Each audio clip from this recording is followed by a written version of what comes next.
नमस्कार, मैं हूं माधवी और आप देख रहे हैं स्वामी न्यूज। और अब समाचार विस्तार से। ख्वाजा साहब के 811वें उर्स की शुरुआत पर आज प्रशासन द्वारा ख्वाजा साहब की दरगाह में चादर पेश कर भाईचारा, सद्भावना और शांतिपूर्ण तरीके से उर्स संपन्न होने के लिए दुआ की गई। ख्वाजा गरीब नवाज के 811वें उर्स के मौके पर प्रशासन और पुलिस प्रशासन की ओर से चादर पेश की गई। इस मौके पर संभागीय आयुक्त और अजमेर रेंज आईजी ने कहा कि प्रत्येक वर्ष की भांति इस वर्ष भी चादर पेश की जा रही है। साथ ही ख्वाजा साहब से दुआ की गई कि उर्स मेला प्रेम, भाईचारा और सद्भाव के साथ शांतिपूर्ण तरीके से संपन्न हो, इसी के लिए दुआ की गई है।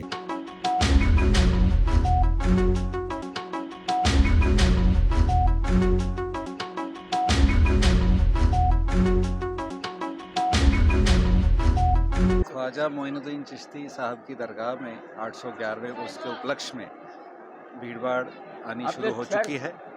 पुलिस प्रशासन चाक चौबंद होके अपनी ड्यूटी कर रहा है और 1 रजब जो कल से शुरू हो रही है उससे फॉर्मल इसका आगाज़ होना है और भीड़ बढ़ेगी। और हर वर्ष की भांति जो रवायत है, पुलिस प्रशासन मिल के उस चादर चढ़ाने के लिए आता है और हम ये दुआ करते हैं कि जो उर्स है ये शांतिपूर्ण, अमन चैन से संपन्न हो। साथ ही जो अफसर, जो जाब्ता, जो कर्मचारी यहाँ ड्यूटी कर रहे हैं, क्योंकि ये बिज़ी ड्यूटी रहेगी आने वाले दिनों में, 24 घंटे की ड्यूटी है, शिफ्ट वाइज ड्यूटी है, वो भी अपनी ड्यूटी अच्छे से करें। और जो ज़ायरीन आके इस दौरान उर्स पे अपनी हाज़िरी लगाते हैं वो भी अमन चैन से रहें। दरगाह कमेटी, अंजुमन और सभी ऑर्गेनाइजिंग यूनिट्स जो दरगाह में ऑर्गेनाइजेशन में पार्टिसिपेट करते हैं वो भी अमन चैन से। पूरी स्टेट से अफसरों और जाब्ते की ड्यूटी लगाई गई है और निरंतर 24 घंटे ड्यूटी चल रही है और कोई भी ऐसा पॉइंट नहीं है जहाँ पे पुलिस प्रशासन की मौजूदगी ना हो और कोई भी ऐसा समय नहीं है जहाँ उसकी मौजूदगी ना हो। इवन मैन पावर के अलावा टेक्निकल हेल्प ली गई है, सीसीटीवी कैमरास और सभी की। हम सभी जानते हैं कि आज 811वां उर्स इसका आगाज़ हुआ है और हर वर्ष की भांति इस वर्ष भी प्रशासन की ओर से चादर भेंट की गई है ख्वाजा के दरबार पे। और हम सभी जानते हैं कि इस उर्स मेले का जो मूल उद्देश्य है वो प्रेम, भाईचारा, सद्भाव, सहयोग बना रहे। जिला प्रशासन, पुलिस, दरगाह और अंजुमन सबकी ओर से मिलजुल करके, सभी लोगों मिलजुल करके उसको शांतिपूर्ण तरीके से संपादित करना चाहिए। यही हम सभी लोगों की कामना है और हम पूरा विश्वास है कि ये उर्स जो है प्रेम, भाईचारा, सद्भाव। किशनगढ़ में 1 माह पूर्व युवती की आत्महत्या मामले को राष्ट्रीय लोकतांत्रिक पार्टी के कार्यकर्ताओं ने हत्या बताते हुए जिला कलेक्ट्रेट पर प्रदर्शन कर उच्च स्तरीय जांच की मांग की। साक्ष्य नहीं है जिससे आत्महत्या होना प्रकट हो रहा है।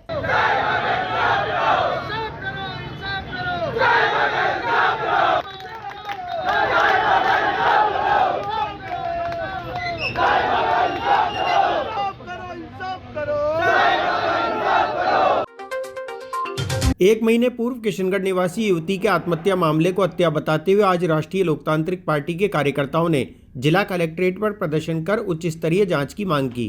कार्यकर्ताओं ने कहा कि युवती की मौत के समय के हालात और साक्ष्य से कहीं भी नहीं लगता कि युवती द्वारा आत्महत्या की गई है। उन्होंने शक जताते हुए कहा कि लड़की की हत्या की गई है, इसके लिए पुलिस द्वारा उच्च स्तरीय जाँच कराई जाए। राष्ट्रीय लोकतांत्रिक पार्टी कार्यकर्ताओं ने कहा कि अगर 7 दिन में जांच प्रारंभ नहीं होती है तो पार्टी सुप्रीमो हनुमान बेनीवाल के नेतृत्व में उग्र आंदोलन किया जाएगा।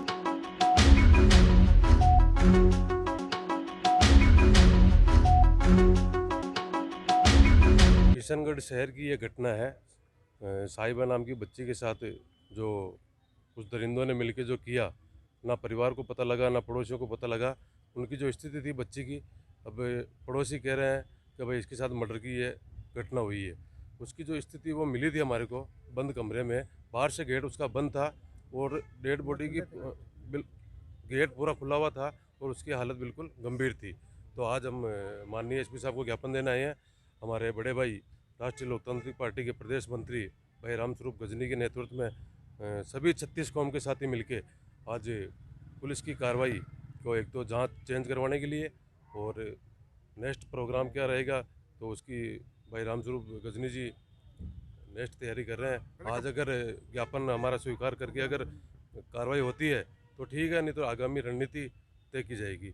1 महीने पहले की पुरानी घटना है ये। देखिए, 1 महीने पहले की ये घटना है, किशनगढ़ की शहर थाने की ये घटना है। ये एक मर्डर मिस्ट्री है और पुलिस इसको 1 महीने से अभी तक सुलझा नहीं पाई है। लड़की घर पे अकेली थी। लड़की के माँ बाप भीलवाड़ा गए थे बड़ी बेटी के ससुराल। लड़की से लगातार फ़ोन पर बात हो रही थी। लड़की राजी खुशी थी। लड़की कह रही थी, पापा आप आओ तो नशेराबाद का कचौरा मेरे लिए लेके आना। और सारी जो स्थितियाँ थी वो मतलब विपरीत नहीं थी और ऐसा कोई मामला था ही नहीं कि उस लड़की सुसाइड करे। जब घर वाले घर पे आए तो लड़की एक फंदे से झूलती हुई मिली और जो वहाँ पे मौके पर जो उसकी स्थिति थी, उसके पैर ज़मीन से लटके हुए थे और फंदे पे वो लटकी हुई थी। उसकी गर्दन ऊपर थी, ना तो आंखें बाहर आई ना उसकी जीभ बाहर आई। मतलब ऐसा कुछ भी नहीं हुआ जिससे एक मतलब अपन सुसाइड का नाम उसको दे। मतलब हर स्थिति सारी उसके विपरीत थी। घर के सारे दरवाजे खुले थे, मेन गेट से लेके अंदर वाला दरवाज़ा खुला था। अगर कोई मरता है तो पहले अपना दरवाज़ा बंद करता है, मेरे को कोई बचा नहीं ले। कई सारी ऐसी चीज़ें, स्थितियाँ विपरीत थी। पुलिस भी आई, डेड बॉडी भी ली मौके पर। पुलिस ने इस पर कोई जांच ही नहीं की। किशनगढ़ शहर थाने की पुलिस ने इस पर कोई जांच ही नहीं की। 1 महीने से लड़की के माता पिता लगातार थाने के चक्कर काट रहे हैं। उनको कोई भी, ना तो कोई अधिकारी सुनवाई कर रहा है, ना एक पुलिस वाला उनके घर पे आया। सबसे बड़ी बात तो 1 महीने में पोस्टमार्टम रिपोर्ट भी नहीं आई और लड़की के घर वालों को अभी तक आश्वस्त किया ही नहीं कि आपकी लड़की ने सुसाइड किया है। और लड़की के घर वाले, पूरे मोहल्ले वाले सारे ये कह रहे हैं कि लड़की मर ही नहीं सकती। हम ये चाहते हैं कि इस पे उच्च स्तर की जांच हो। माननीय एसपी साहब के पास आज हम उच्च स्तर की जांच के लिए सारे 36 कौम, चेयरमैन साहब, सरपंच साहब और सारे 36 कौम के भाई आए और एसपी साहब से उच्च स्तर उच्च अधिकारियों से इसकी जांच की मांग की जाएगी। अगर 7 दिन में हमारी जांच नहीं होती है, हमारी जांच की कार्रवाई शुरू नहीं होती है, तो राष्ट्रीय लोकतांत्रिक पार्टी श्रीमान हनुमान जी बेनीवाल के नेतृत्व में बड़ा उग्र आंदोलन भी करेगी। ये किशनगढ़ शहर थाने का मामला है, पुराना शहर थाने का मामला है। लड़की रहती है पुराने शहर के अंदर रहती है, देशवाड़ी मोहल्ला के अंदर रहती है। लड़की का नाम साहिबा खान है, पिता का नाम अब्दुल रजा खान है। और इस पे हम चाहते हैं कि इस पे उच्च स्तर की जांच हो ताकि लड़की के माता पिता को न्याय मिले और लड़की के घर वालों के दिल में हमेशा ज़िंदगी भर ये चीज़ रहे कि हमारी बेटी को न्याय नहीं मिला। नहीं, ये सुसाइड है, सुसाइड नहीं है। ये 100% मौत है लड़की की। ये मर्डर है, ये मिस्ट्री है। इसको पुलिस सुलझाएगी। अगर एसपी साहब ने आज उच्च स्तर की जांच अगर आज ही करवा देते हैं तो मेरे हिसाब से 24 घंटे में कप्तान साहब ये इस चीज़ की जांच करवा के सामने भी ला सकते हैं अपराधियों को। ये 100% मौत है। अगर सुसाइड होता तो ना तो हम अभी यहाँ पे। राजगढ़ स्थित मसानिया भैरव धाम पर सर्द हवा और कोहरे के बीच रविवार को राजगढ़ धाम पर श्रद्धालुओं की अपार भीड़ उमड़ी। इस अवसर पर धाम के मुख्य उपासक चंपालाल जी महाराज द्वारा भैरव चालीसा का विधिवत विमोचन करते हुए श्रद्धालुओं को भैरव चालीसा निःशुल्क वितरित की गई। अजमेर जिले के सुप्रसिद्ध सर्वधर्म धार्मिक स्थल श्री मसानिया भैरव धाम राजगढ़ पर सर्द हवाओं और कोहरे के बीच रविवार को राजगढ़ धाम पर श्रद्धालुओं की अपार भीड़ उमड़ पड़ी। धाम के उपासक चंपालाल महाराज ने सर्वप्रथम मंदिर परिसर में बाबा भैरव व मां कालिका के साथ चक्की वाले बाबा तथा सर्वधर्म मनोकामना पूर्ण स्तंभ की पूजा अर्चना करके भैरव धाम की भैरव चालीसा का विधिवत विमोचन करते हुए श्रद्धालुओं में भैरव चालीसा का निःशुल्क वितरण प्रारंभ किया। तत्पश्चात श्रद्धालुओं को संबोधित करते हुए महाराज ने गुप्त नवरात्रों के प्रारंभ होने पर श्रद्धालुओं को आशीर्वाद प्रदान करते हुए सभी की खुशहाली का आशीर्वाद दिया। साथ ही भिक्षावृत्ति को समाज का कलंक बताते हुए उससे मुक्त कराने का संकल्प दिलाया। कृपा बनी है और अभी गुप्त नवरात्रा सभी को शुभकामनाएं देता हूँ। आप सभी की मनोकामना आज राजगढ़ भैरव धाम से पूरी हो। श्रद्धालुओं, कड़ाके की ठंड, इस सर्दी में इंसान अपने घर से नहीं, अपने कमरे से बाहर नहीं निकलता है और गांव-गांव, ढाणी-ढाणी से आस्था और विश्वास के साथ राजगढ़ धाम चले आते हैं। जितनी मेरे से होती है मैं पूरी व्यवस्था करने का प्रयास करता हूँ। रात में भी शायद माताएं बहनें सब रात को ही आई होगी। रात को कौन कौन आए हैं?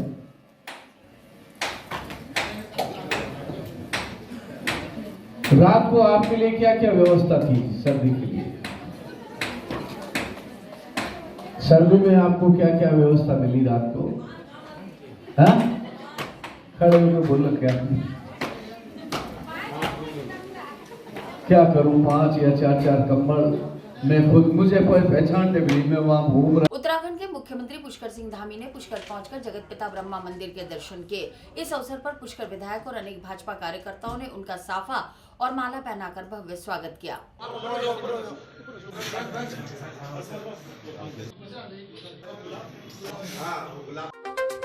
उत्तराखंड के मुख्यमंत्री पुष्कर सिंह धामी भारी सुरक्षा बल के साथ शाम को जगत पिता ब्रह्मा मंदिर के दर्शन करने पहुंचे।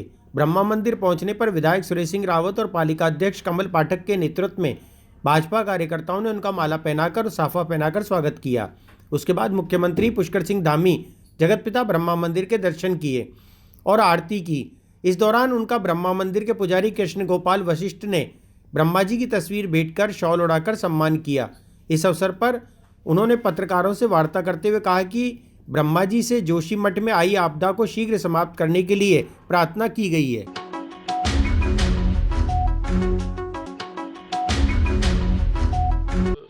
एक बहुत ही मैं कहूँ कि पौराणिक है, धार्मिक है और सामरिक है और आदिगुरु शंकराचार्य जी के द्वारा स्थापित पहला मठ जोशीमठ में स्थापित है और भगवान बद्री विशाल जी का शीतकालीन जो निवास है वो जोशीमठ में ही होता है। तो मैं आज तीर्थराज पुष्कर जी में ब्रह्मा जी के इस पूज्य स्थल पर आया हूँ क्योंकि भगवान जो है इस आपदा के समय में सभी की सुख शांति के लिए और जोशीमठ विशेषकर से जो आपदा से अभी प्रभावित हुआ है, आपदा शांत हो, जोशीमठ हमारा उसका संरक्षण हो और पहले की भांति वहाँ का जनजीवन हो, सभी प्रकार की आपदाओं से भगवान हमको मुक्त करें, अपनी कृपा करें। उसके लिए हम लोग अभी चूँकि भारत सरकार की और राज्य सरकार की सभी एजेंसियां वहाँ पर काम कर रही हैं और 8 एजेंसियां विभिन्न प्रकार के सर्वेक्षण वहाँ कर रही है। जो बचाव के कार्य हैं लगभग 270 परिवार अभी तक हम लोगों ने वहाँ पर सुरक्षित स्थानों पे किए हैं। जो कुछ होटल हैं, सरकारी कार्यालय हैं, अनेकों ऐसे स्थान हैं और दीर्घकालिक योजना पर भी हम काम कर रहे हैं। सभी लोगों की वहाँ कमेटी बनाई है और सबकी सहमति से आगे पुनर्वास का जो काम है वो हम करेंगे। हमारे देश के माननीय प्रधानमंत्री नरेंद्र मोदी जी ने, हमारे गृह मंत्री जी ने और सभी लोगों ने हमको जो है इस आपदा की घड़ी में पूरी तरह से हर प्रकार से वो मॉनिटरिंग भी कर रहे हैं, देख भी रहे हैं। एनडीएमए की भारत सरकार की टीमें भी वहाँ काम कर रही है। सबकी रिपोर्ट आने के बाद हम उस पर जो है आगे कंक्रीट रूप से आगे बढ़ेंगे। प्रयास कर रहे हैं और भगवान की कृपा होगी, आप सबकी शुभकामनाओं से वो काम होगा। क्योंकि आज अभी तुरंत ही हम लोगों को निकलना है और ये बताया नहीं था, रावत जी ने तो कहा कि 5 मिनट के लिए चलना है, तो आप लोगों ने इतने सारे लोग यहाँ पर आ गए। मैं आप सबका धन्यवाद करता हूँ और मेरे मन में भी इच्छा थी कि जरूर यहाँ पर कुछ न कुछ योगदान हम लोग अपनी तरफ से करें, राज्य की सरकार करे, राज्य के लोग करें।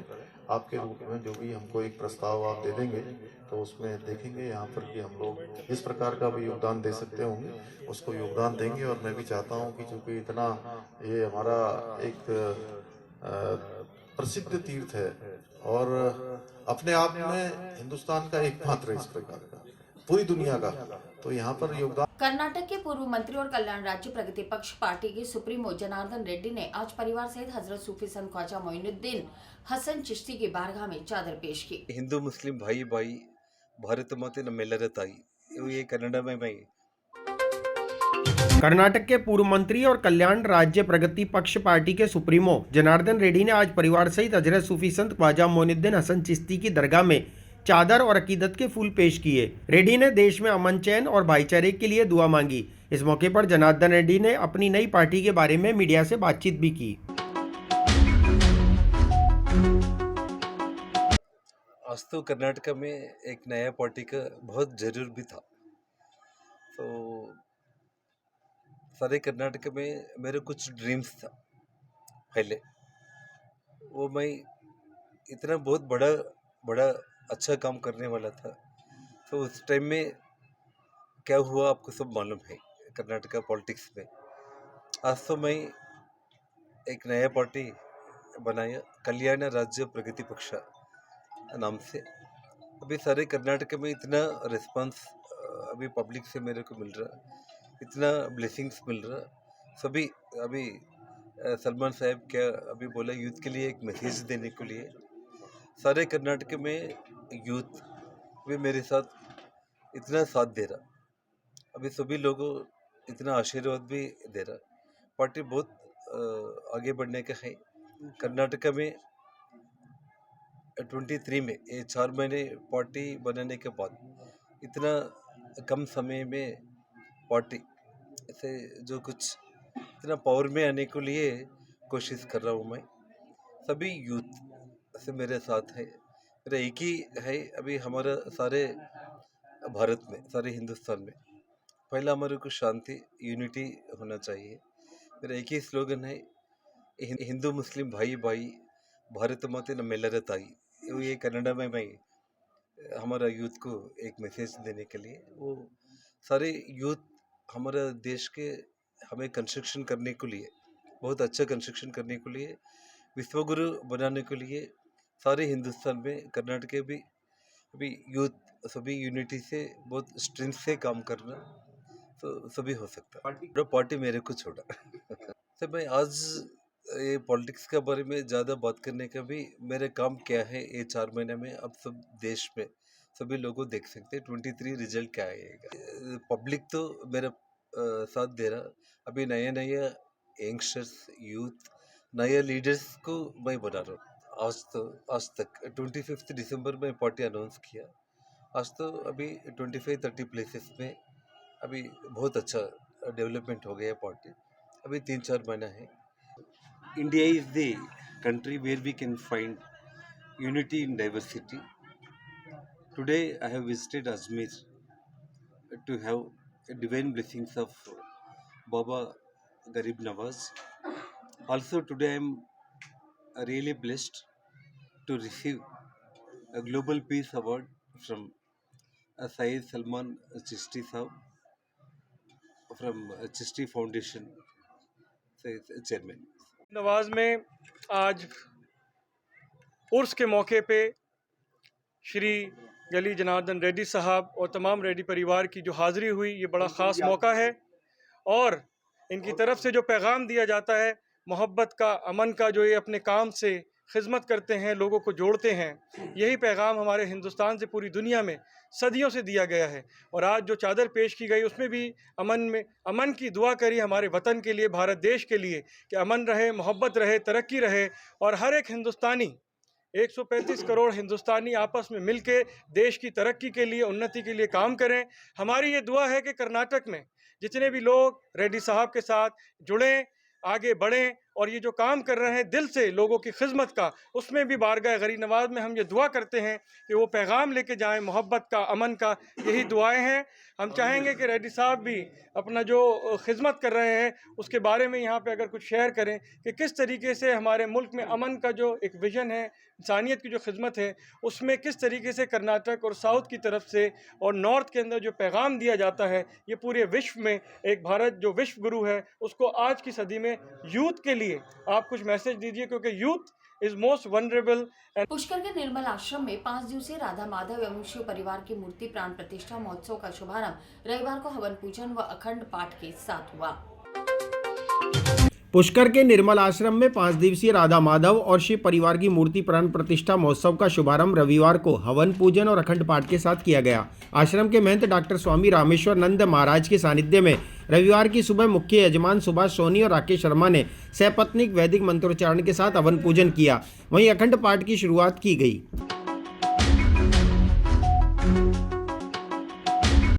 यह प्रोग्राम निर्मल आश्रम पुष्कर के प्रांगण में प्राचीन मंदिर था